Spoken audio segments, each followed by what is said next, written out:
Ons bely ons afhanklikheid van die Here met die woorde van Psalm 146 vers 5 tot 8. Welgeluksalig is hy wat die God van Jakob het as sy hulp, wie se hoop is op die Here sy God wat hemel en aarde gemaak het, die see en alles wat daarin is, wat trou bly tot in ewigheid, wat aan die verdruktes reg doen, wat aan die hongeriges brood gee.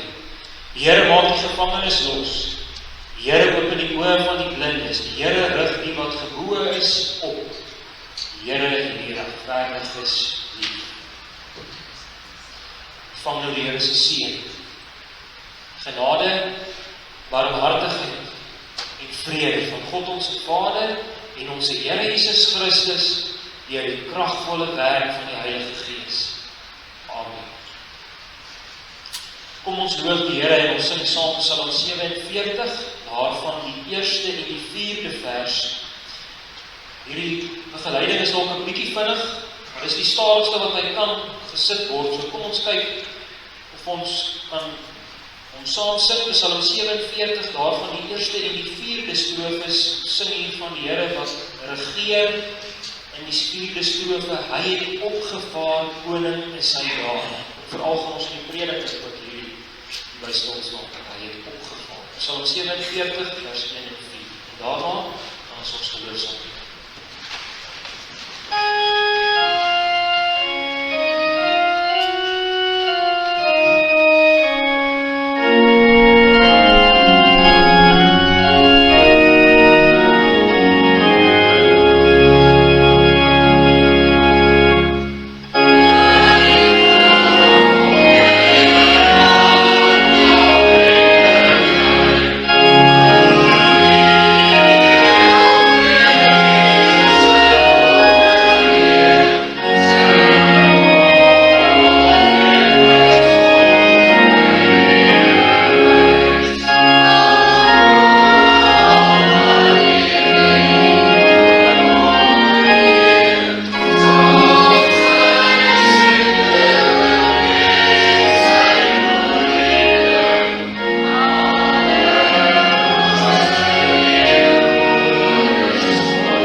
En in Jesus Christus sy enige gebore Seun, ons Here, wat ontvang is van die Heilige Gees, gebore uit die Maagd Maria, wat gelei het onder Pontius Pilatus, gekruisig is, gesterf het en begrawe is en neergedaal het na die hel, wat op die 3de dag opgestaan het uit die dood, opgevaar het na die hemel en sit aan die regterhand van God die Almagtige Vader, waarvandaan hy sal kom om die lewendes en die dooies te oordeel. Ek glo in die Heilige Gees aan 'n heilige, algemene, Christelike kerk, die gemeenskap van die heiliges, die vergewing van sondes, die opstanding van die liggaam en ewige lewe. Amen.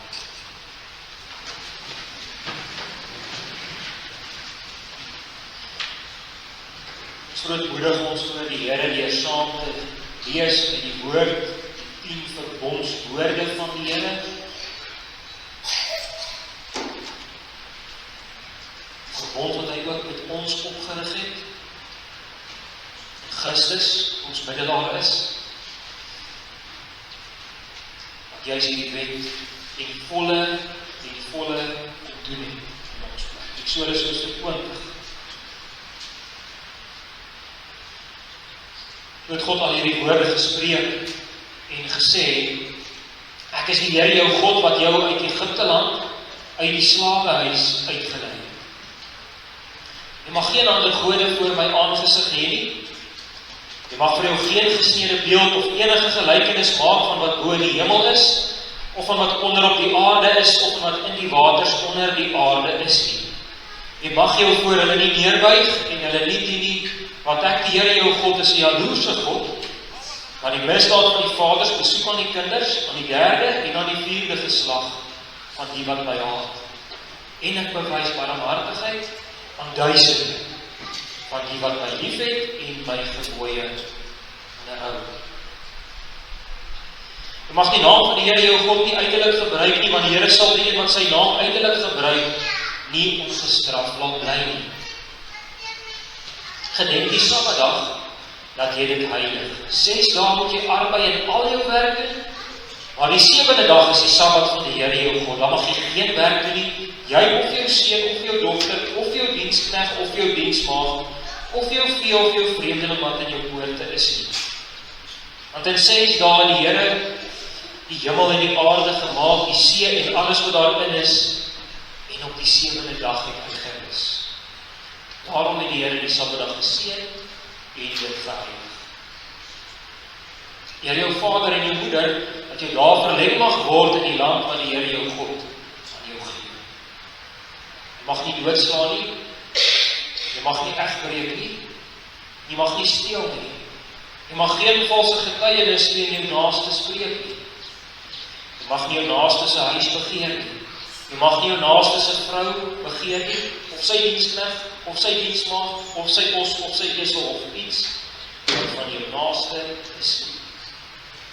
Ons antwoord en ons sing ons saam Psalm 38, waarvan die eerste en die 8ste strofes, en daarna gaan ons saam bid.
Almagtige en getroue Vader in die hemele, wees ons Vader wat ons met alles wat ons vir liggaam en siel nodig het, wil en kan versorg. En die almag kan die goedheid en die geregtigheid wil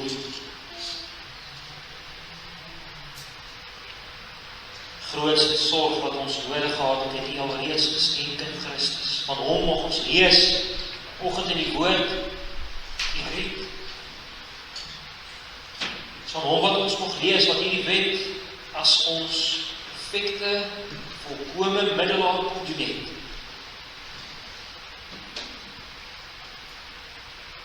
Dis die rede hoekom ons hier vanoggend saam is. Kan ons nie anders as om te bely nie, Here. Ons Christus se erediens hier. Hy het ons weer met U een gemaak. Hemelse Vader, vergewe tog ons sondes. Het ons lewens gespieël in die lig van die woord. En dan besef ons hoe baie ons U eer steel, hoe baie ons gedagtes nog ver weg van U af is, hoe baie ons nog ons eie koninkrykies wil oprig hier op die aarde, hoe min ons die koninkryk soek,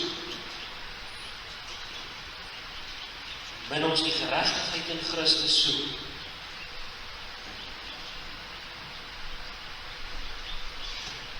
Vul ons met die Gees. Mag die Gees meer en meer in ons uitroep, Abba Vader. Mag ons lewens meer en meer versier word met die vrug van die Gees.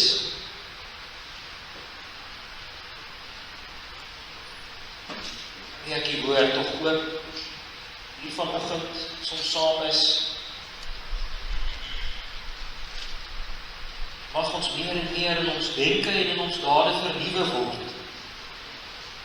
Gelykvormig word, ander word na Christus toe. Dis net U wat dit kan doen. Daarom aanbid ons en sluit ons by U vir hierdie genade, by hierdie seën. Dis in Sy naam, in ons Here Jesus Christus se naam, wat ons dit alleen kan bid. Amen.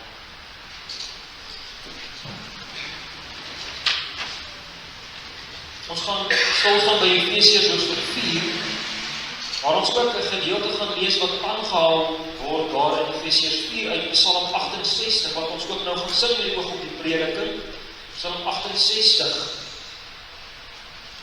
Waarskynlik gaan ons sing, ons Here het en Hy sal oorwin, en dan veral in strofe 8. Hy het opgevaar en Hy het gawes uitgedeel aan sy kerk. Dis wat ons hier gaan sing en ook gaan lees in die Here se woord. Sing van Christus, ons verlossing. Psalm 68, 1 en 8.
veral stil van by verse 7 tot 16, maar ons gaan ook saam lees vanaf vers 1 nou.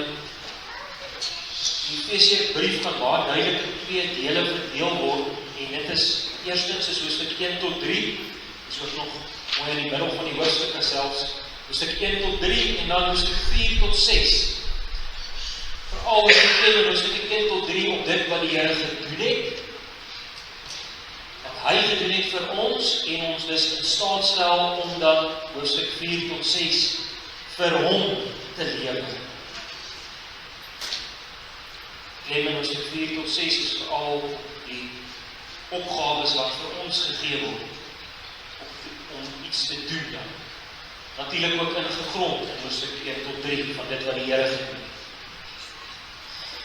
Efesiërs hoofstuk 4. Ek vermaan julle dan, vers 1, ek vermaan julle dan, ek die gevangene in die Here, om te wandel waardig die roeping waarmee julle geroep is, met alle nederigheid en sagmoedigheid, met lankmoedigheid, terwyl julle mekaar in liefde verdra en ernstig strewe om die eenheid van die Gees te bewaar deur die band van die vrede. Dit is een liggaam en een Gees. Soos julle ook geroep is in een hoop van julle roeping, een Here, een geloof, een doop, een God en Vader van almal, wat oor almal en deur almal en in julle almal is. Maar aan elkeen van ons is die genade gegee, volgens die mate van die gawe van Christus. Let op vers 7, maar aan elkeen van ons is die genade gegee, volgens die mate van die gawe van Christus. Daarom sê hy, Psalm 68, toe hy opgevaar het in die hoogte, het hy die gevangenes gevangen geneem en gawes aan die mense gegee. Maar dit, hy het opgevaar, wat beteken dit anders as dat hy ook eers neergedaal het in die onderste dele van die aarde? Hy wat neergedaal het, is dieselfde as hy wat opgevaar het bokant al die hemele, sodat hy alles tot volheid kan bring. En hy het gegee sommige as apostels, ander as profete, ander as evangeliste, ander as herders en leraars, om die heiliges toe te rus vir hulle dienswerk, tot opbouing van die liggaam van Christus.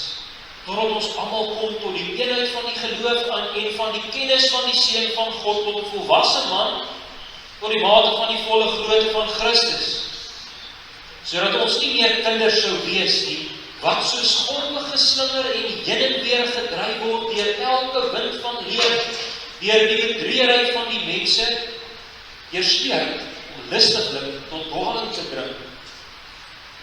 Maar terwyl ons in liefde die waarheid betrag, en alles sou opgroei in hom wat die hoof is, naamlik Christus, uit wie die hele liggaam goed saamgevoeg en saam verbind deur die ondersteuning wat elke lid gee volgens die werking van elke afsonderlike deel in sy mate, die groei van die liggaam bevorder vir sy eie opbouing en liefde.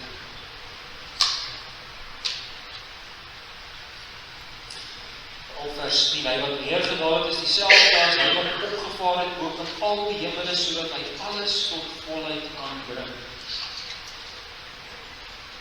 Vers 11 en 12, hy het gegee sommige as apostels, anders as profete, anders as evangeliste, ander as herders en leraars, om die heiliges toe te rus vir hulle dienswerk, tot opbouing van die liggaam van Christus. Die Efesiërsbrief staan baie algemeen bekend as die kerkbrief. Dis die brief waarin Paulus seker die meeste geskryf het oor die kerk. En die woord wat Paulus telke male gebruik in hierdie brief vir die kerk is die liggaam van Christus. Christus is die hoof van die kerk, sy liggaam, of hy gebruik ook 'n paar keer die woordjie gemeente. Dis hoe die woordjie vertaal is in Efesiërs. Die woordjie gemeente kom ook 'n heel wat keer voor in die brief. En dan in die eerste deel van hoofstuk 4 begin Paulus met die kernbelangrike tema in die kerk van eenheid. 8 keer die woordjie een in hierdie 6 verse van hoofstuk 4, vers 1 tot 6. 8 keer die woordjie een. En dit is so besonder hoe hierdie eenheid van die kerk gegrond is in wie God drie-enig is. Let op hoe daarna die eerste 4 verse veral hoe dit gaan oor Jesus Christus. Eerstens gaan dit oor die Gees, ons eenheid is in die Gees, en dan ons eenheid is in die Here, die Here Jesus Christus, en ons eenheid is in die Vader. In ander woorde, ons eenheid is net geanker in God drie-enig. Wie hy is hy wat ons een maak. Dis ook waar ons eenheid gesoek moet word. Dis waar dit in gewortel is. En God wat self een is, een God. As hy 3 persone is, hy een God. Sy kerk is een in hom. En nog op Paulus verder in vers 7, en skryf hierdie eenheid en hy noem hy dinge hier wat ontsaglik belangrik is vir die eenheid in die kerk. Nou as ons die woordjie eenheid hoor, dan moet ons nie dink aan uniform of gelykheid nie. Ons moet veral nie dink aan eenersheid nie. Aan die woorde, almal in die kerk is eeners. Ons kan ook sê, ons moet nie dink aan kommunisme nie. Waar almal dieselfde kry, almal dieselfde lyk, alles is eenders is. Dis nie die eenheid van die kerk nie. Eenheid beteken nie almal is dieselfde nie. Ware eenheid bestaan in diversiteit. Dis een van die groot hakke wat ons hier sien, in Hoofstuk 4 vir Prediking. Ons eenheid, ware eenheid bestaan in diversiteit. Dit sien ons al hier in Hoofstuk 4. Dis die punt wat Paulus en die Heilige Gees maak in verse 7 tot 11. Ons eenheid is in diversiteit. Om werklik as 'n eenheid saam te wees en saam te funksioneer, is daar diversiteit nodig. Ons sien dit eintlik baie uit die alledaagse lewe. Enige sportspan moet daar diversiteit wees, ons kan nie 'n span wees, nie almal kan skopper wees, of doelgooier wees, of hakker wees, of verdediging wees, ons kan nie 'n span nie. Dieselfde sien ons in besighede. Nie almal kan finansies doen nie, wie gaan meganies doen, of wie gaan koördinering en bestuur doen, nie almal kan genetika doen nie, wie gaan die voeding doen. So kan mens diverse voorbeelde van diversiteit opneem. Verskillende mense met verskillende gawes nodig. Belangrik, nie dink die kerk is 'n besigheid nie, nooit so aan die kerk van die Here dink nie. Maar die groot punt is diversiteit, en is eintlik iets baie algemeens. As jy sien kyk van verse 8 en 11. Diversiteit. En dan vers 8 word Psalm 68 vers 19 aangehaal deur Paulus, soos nou ook al genoem het en ons gesing het. Paulus haal hierdie Psalm 68 aan om te wys op die almag en die oorwinning en die alleenregering van die Here Jesus Christus. Nou Psalm 68 gaan oor die Here, oor God, wat oorwin het na die oorlog, dis waaroor Psalm 68 gaan, en dan gaan hy op na Sion, waar die ark is, waar sy troon is, na die hoogte toe gaan hy op na Sion, na die tempel toe, waar sy troon is onder sy volk, om daar dan te gaan sit op sy troon, en om daar te regeer, en om die buit van die oorwinning dan uit te doen.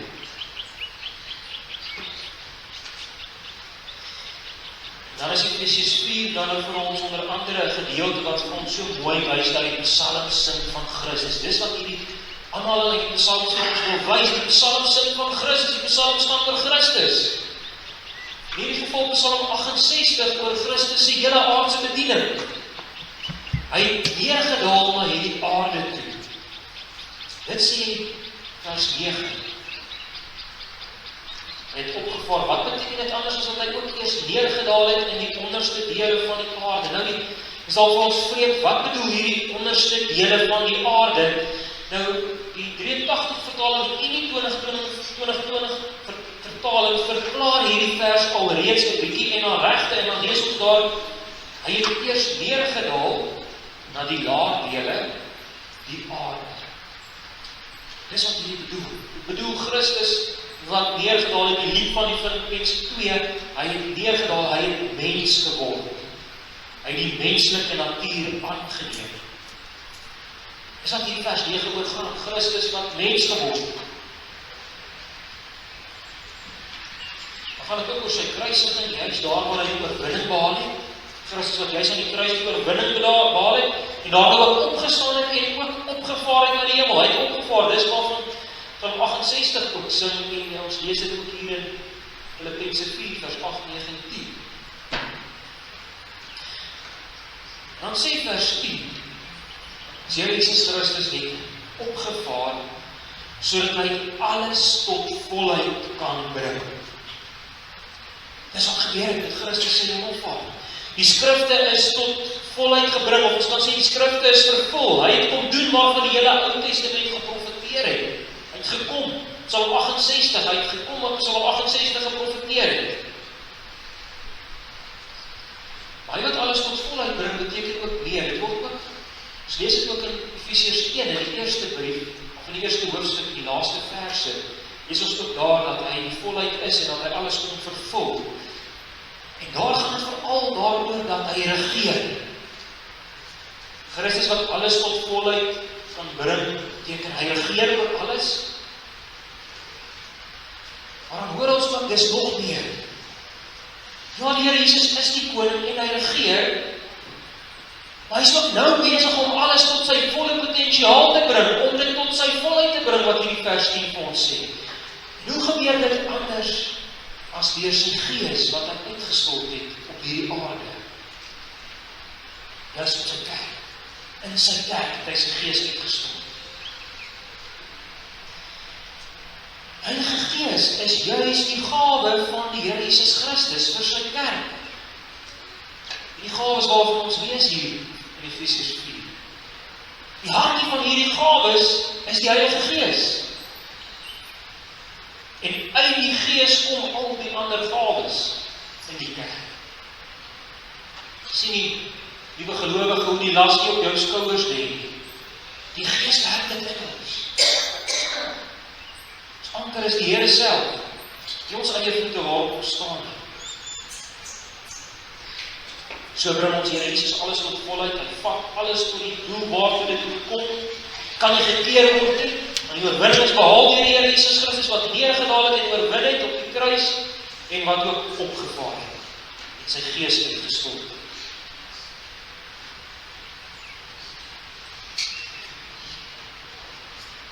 Soos genoem is hier veral iets wonderliks vir die kerk. Dat die Here nou oor alles regeer. Waarom is dit ook net hy wat aan die kerk gawes kon gee? Christus se groot werk wat hy in die geskiedenis kom doen het, hier op die aarde, dit staan nie los van die kerk nie. Dis nie net geskiedenis nie. Dit was 'n massiewe groot prys wat betaal is sodat die kerk een kan wees.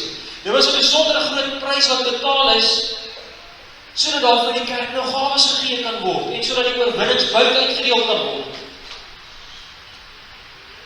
Die Here Jesus het juis in sy oorwinning gawes vir die kerk omgee. En dan hoor die geliefde, as ons weer terug by diversiteit, vers 7 en 11, die Here Jesus Christus het aan elkeen van ons die genade gegee volgens die mate van die gawe van Christus. Vers 7. Elkeen van ons. Vers 11. Hy het gegee sommige as apostels, anders as profete ensovoorts. Vers 16 herhaal dit ook weer volgens die werking van elke afsonderlike deel. Elkeen het 'n groot doel hier in die kerk. Dit word die hele tyd herhaal in hierdie hoofstuk. Die Here Jesus Christus het vir elkeen van ons wat vanoggend hier sit en vir hulle wat ook nie hier sit nie, en wat hier in die gemeente is, vir elkeen het hy gawes gegee. Jy let ook op hoe Paulus dit juist weer eens genade doen. Ander woorde, om te kan werk in die Here se koninkryk is genade, dis 'n voorreg wat ons ontvang het. En elke liewe een van ons het hierdie gawe, genadegawe ontvang vanaf die Here Jesus, deur sy Gees. En elkeen van ons is nodig.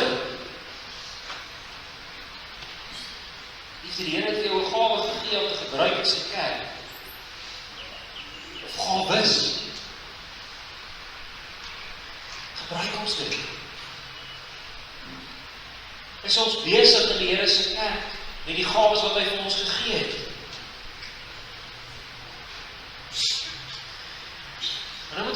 versigtig wees om hierdie nie te ver te vat nie, asof elkeen nou 'n spesifieke, unieke genadegawe ontvang het, en jy moet nou net daardie spesifieke gawe wat jy ontvang het, moet jy nou net ontdek. Asof jy op 'n geheime reis is deur jou lewe in die kerk, en jy moet nou net daai unieke gawe iewers ontdek. Daar sal in die verlede kursus gewees wat geskryf is, ek dink die kursus se naam was Ontdek jou gawes gewees, wat natuurlik baie goed kan wees, maar jy sien baie besonders in hierdie hoofstuk van Efesiërs 4. Lees iets baie radikaals. Ons dink baie keer aan die kerk wees as ek wat iets moet gaan kry by die kerk, en ons praat baie keer so, dan sê ons, ek moet net die Sondag na die erediens toe gaan, en dan moet ek die boodskap gaan kry by die kerk, en dan moet ek huis toe gaan. Daar is al waarheid daarin, maar dit verklap dalk die groot fout en sonde wat daar in ons heers oor kerk wees.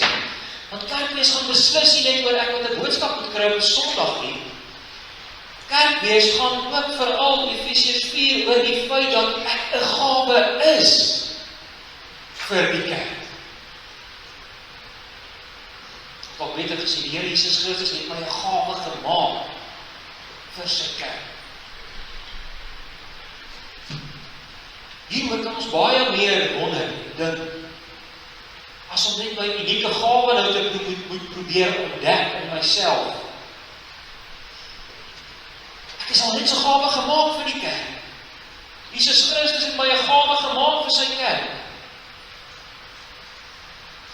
Vers 11 sê dit aangrypend, hy het gegee, aan oor hierdie mense wat hy gegee het vir die kerk.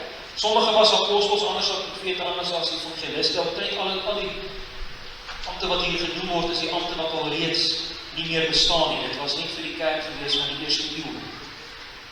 Maar die kern is, hy het gegee, mense. Aan die woorde, dit sê, jy is die gawe. Die mens is die gawe vir die kerk. Jy het net iets ontvang, en nou moet jy dit gebruik, net soos 'n stuk gereedskap wat jy nou net ontvang het, soos 'n boor of 'n hamer of 'n spyker of iets wat jy nou net ontvang het, en nou moet jy dit net gebruik in die kerk nie. Dis ons self die gawe.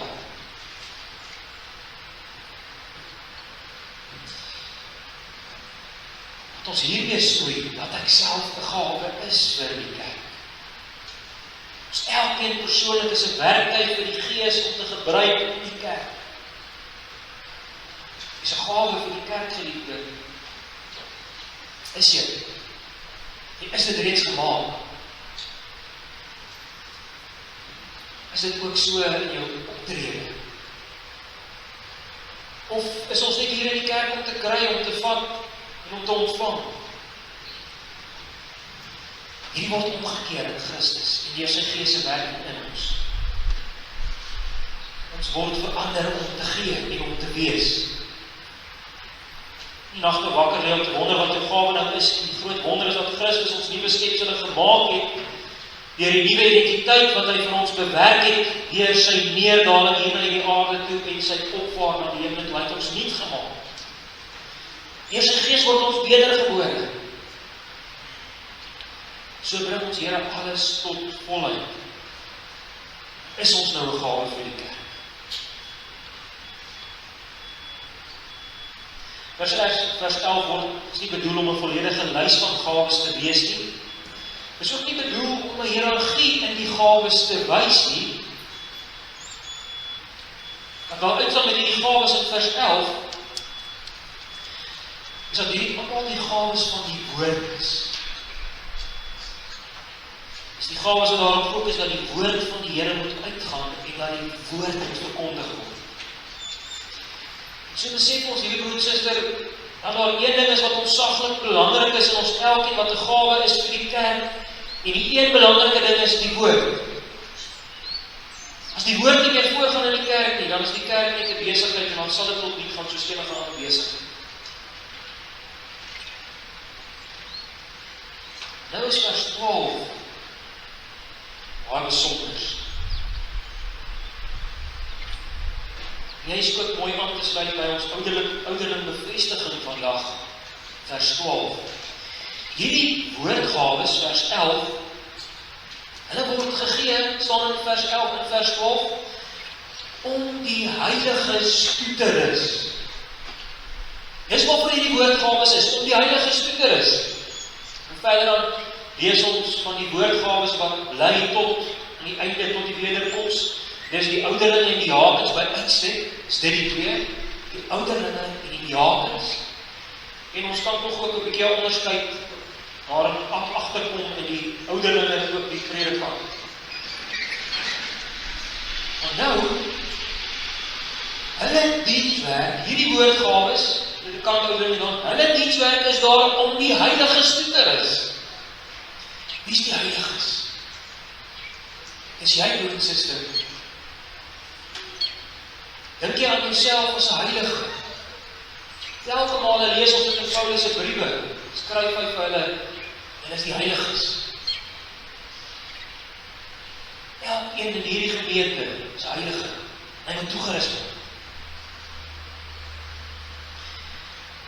Broer en suster, as amptdraers, is die amptdraers in die gemeente nie belangriker as die ander lidmate in die kerk. Al lees ons iets daarvan in 1 Petrus hoofstuk 5, waar daar juist daar die wet staan, hulle moet nie heers.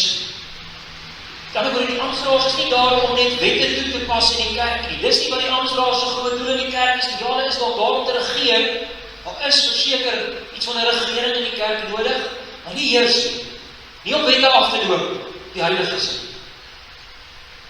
Lees ons hier. Hy is gegee vir die kerk, om die kerk toe te rus. Om die bruid van Christus, wat hier gekoop is met sy bloed, om hulle toe te rus. Dis die besondere ampte. Predikant, ouderlinge en diakens, hulle dit nie doen nie. Dat ons nie ons amptswerk gedoen nie. Dat ons nie ons dienswerk gedoen nie. Ander woorde spesifiek nou vir die besondere ampte, predikant, ouderlinge en diaken, as ek 'n braaireël in die kerk, of as ek 'n funksiereël, of iets doen vir boomplant by die kerk, of iets by die kerkgebou regmaak, dat ek verseker nie my amptswerk of my dienswerk gedoen is 'n diaken en 'n ouderling en 'n predikant nie.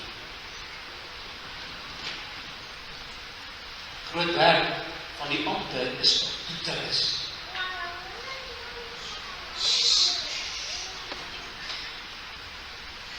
Dan gaan vers 12 ook verder, om die heiliges toe te rus vir hulle dienswerk. Met ander woorde, die besondere ampte is daar om die ander gelowiges, die heiliges toe te rus vir hulle dienswerk. En soos sien jy hoe belangrik is die ampt van die gelowige. Dis asof hierdie gedeelte, as dit kom by die ampte in die kerk, is die hoogtepunt, is die ampt van die gelowige. Dis waaroor dit alles gaan. Elke gelowige, elke heilige het 'n belangrike dienswerk. En soos ek ook dis 'n beeld wat sal help, maar ons kan miskien dink aan enige sportspan wat daar is. En as ons aan enige sportspan dink, netbal, cricket, rugby, hockey, wat ook al, as ons aan enige span dink, dan dink ons veral aan die spelers op die veld. Dis waar mens eerste dink. Hulle doen die werk, hulle speel die spel. Hulle is die wat op die ou in die beker huis toe bring. En in hierdie beeld is dit ons almal, elke gelowige en elke heilige hier in die kerk. Ons elkeen het belangrike werk. Natuurlik is daar ook belangrike mense agter die skerms. Daar's ook 'n span agter die skerms. Byvoorbeeld die afrigter en die hulpafrigter en die fisioterapeut en die klomp kan mens opdoen. En natuurlik sonder hulle sou die span ook baie moeilik gewen het. Baie moeilik hulle doel kon bereik. Sien jy hierdie geliefde in vers 12. Elkeen in die gemeente, ook jy geliefde wat dink jy is maar net 'n spaarwiel hier in die gemeente, ook jy is nodig sodat die liggaam opgebou kan word. Die toerusting werk van die ouderlinge en die diakens is nodig sodat hierdie kan gebeur. Elke lid is nodig sodat die kerk opgebou kan word.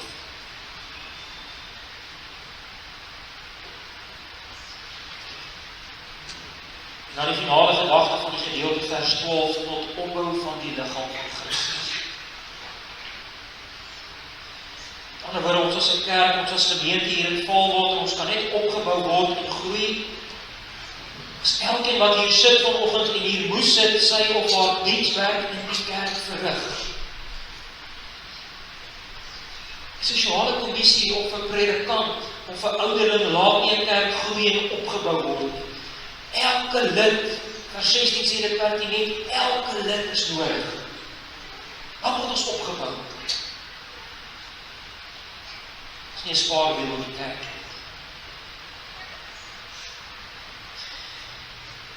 Vers 13 en 15 maak dit so duidelik dat ons opbou werk. Kan nie gebeur sonder die hoof nie. So waar trek al ons dienswerk en al ons besondere amptswerk in die kerk, waar trek dit saam? Dit trek alles saam in Christus, die hoof. Vers 15 sê ons groei op in hom. Ons wil kom, dis ons doel, vers 13, om te kom tot die volle grootte van Christus. Dis wat om al die opbouingswerk gaan. Christus te ken, meer en meer in hom gevind te word. Hy is die wêreldbeker waarvoor ons speel. Christus. Dis waarom dit alles saamtrek. Sy grootheid meer en meer te ken, vers 13, om die kennis van die Seun van God en ons eenheid in ons geloof in hom, in Christus. Wat ons nooit ons dienswerk dus doen buite Christus. Ons kan net opgebou word in hom. Hy het die groot dienswerk reeds gedoen op die kruis, broer en suster. En hom werk ons. Hy het die buite reeds gegee Christus, sy gees. Hy het alles oorwin, hy regeer oor alles. Hy gee wat nodig is in sy liggaam. Hy is ons hoof, ons groei op, ons word opgebou na hom toe. As ons oog gefestig hou op hom, op Christus. Laaste vraag, broer en suster.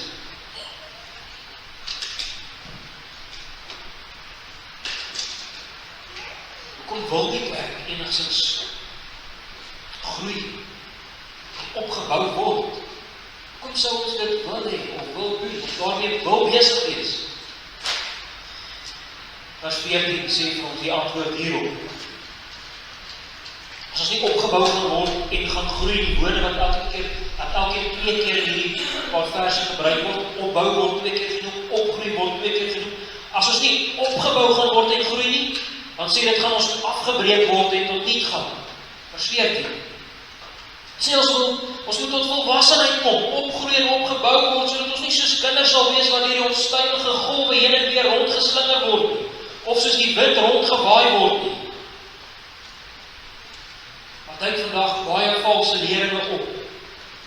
Mense wat snaakse dinge leer, verkondig, glo.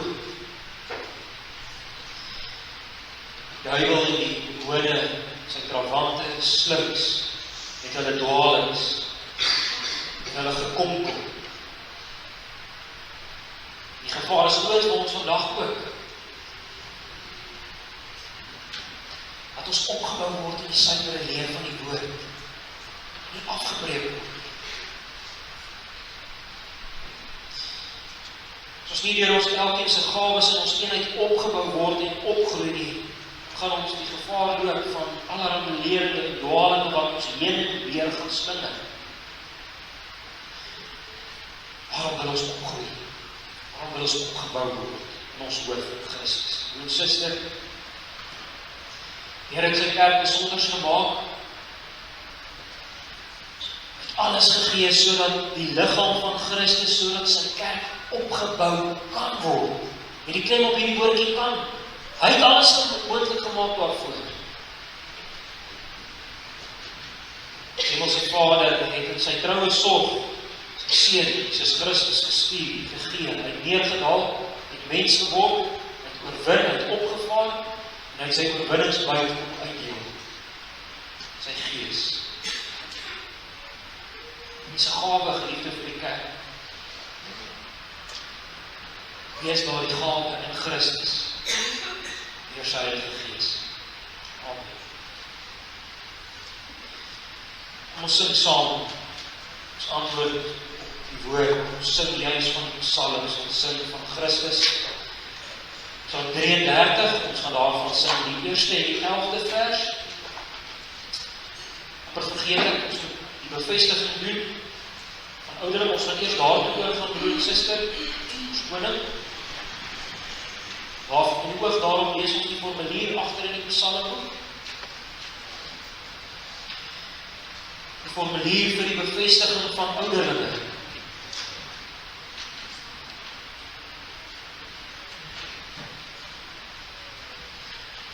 Voordat ons moet daar vorentoe sal kom.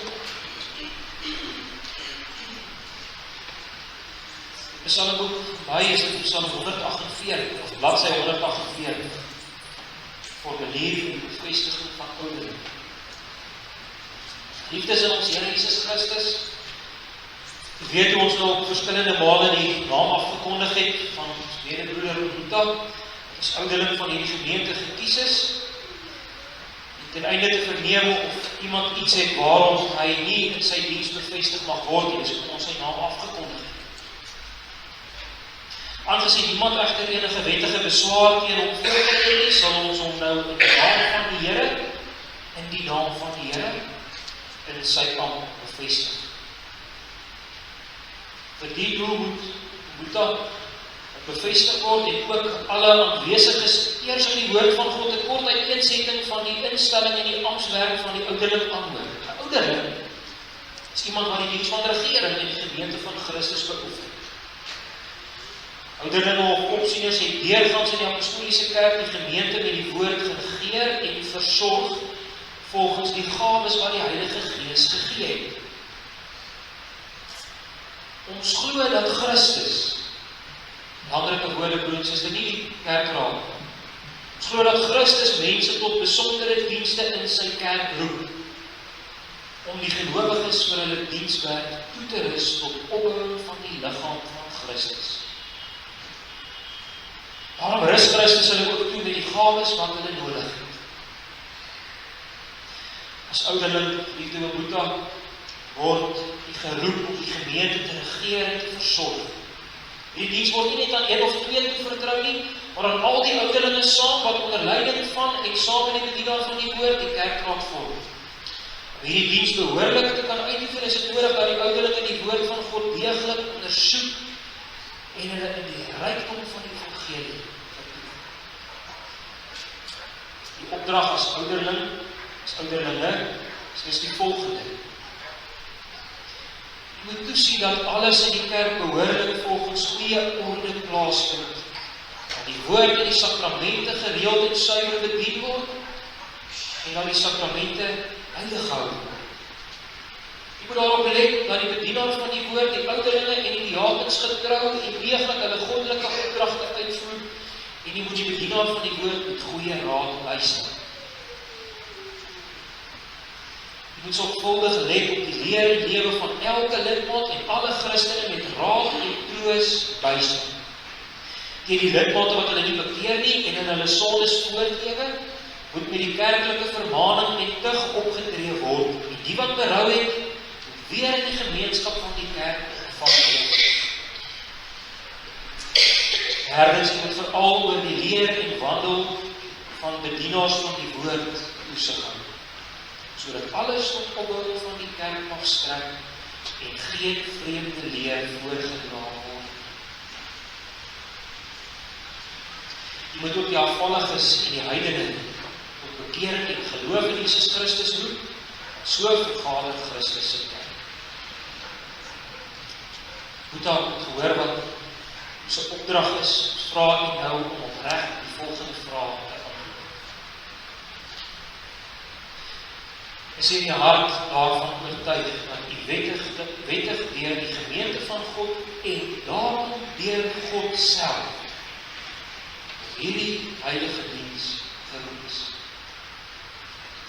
Glo nie dat die Heilige Skrif die woord van God is en dat dit die volmaakte leer van die saligheid bevat en verwerp nie alle leringe wat daarmee in stryd is.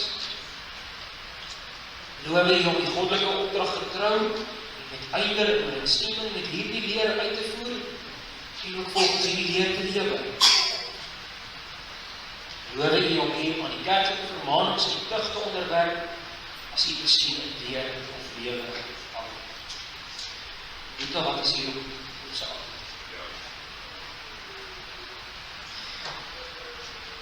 Die alvermoënde God en Vader vir ook sy genade skenk hierdie diens getrou te doen en vrugbaar werksaam te wees in die liggaam van Christus.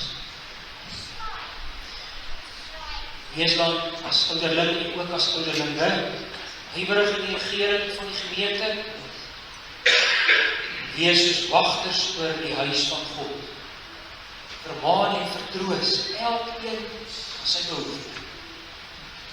Geen daarop ag, dat die lees huiwerig gehou word, dat die gemeente vroeg lewe. Wees getrou in die diens en wees 'n goeie voorganger vir die hele gemeente. So sal vir jouself 'n eervolle plek in die gemeente verwerf en groot vrymoedigheid en geloof in Christus verkry en na jy lewe in die vreugde van die Here uitgaan. Ook die geliefde gemeente ontvang hierdie broeder as 'n dienaar van God. Stel die gewilliglik ook onder sy en onder hulle toesig en regering, want hulle waak oor die lewe en sal eenmaal daarvan rekenskap gee. Dink ook veral aan die ouderlinge in die gebede. Ons kan dit nie uit onsself doen nie, kom ons roep daar in die Here se naam. Kom ons bid.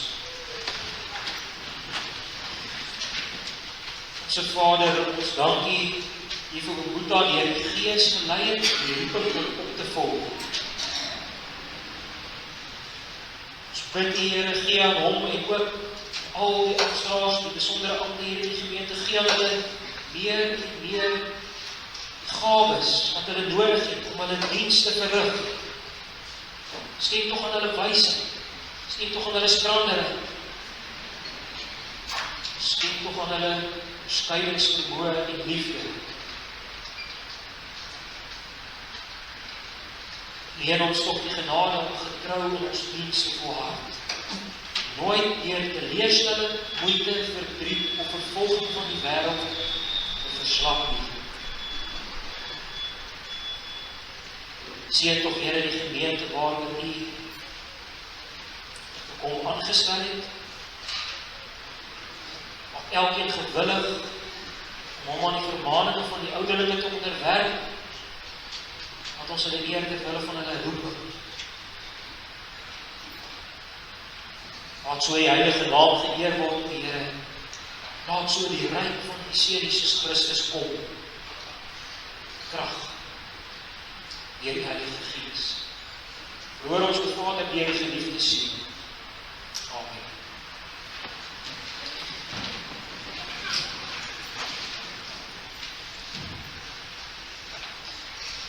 Liefdes, ons gaan een psalm oorslaan, Psalm 33. Ons gaan saam sing Psalm 107.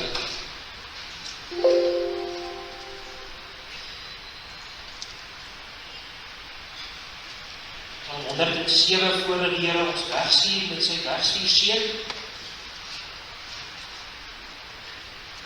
Psalm 107, waarvan gaan ons sing die 14de en die 15de vers. En as hulle harte bly sing ons in vers 14, deur God se goeie gave. Psalm 107, waarvan sing ons die 14de en die 15de vers.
van God, die gemeenskap van die Heilige Gees, sy met u almal.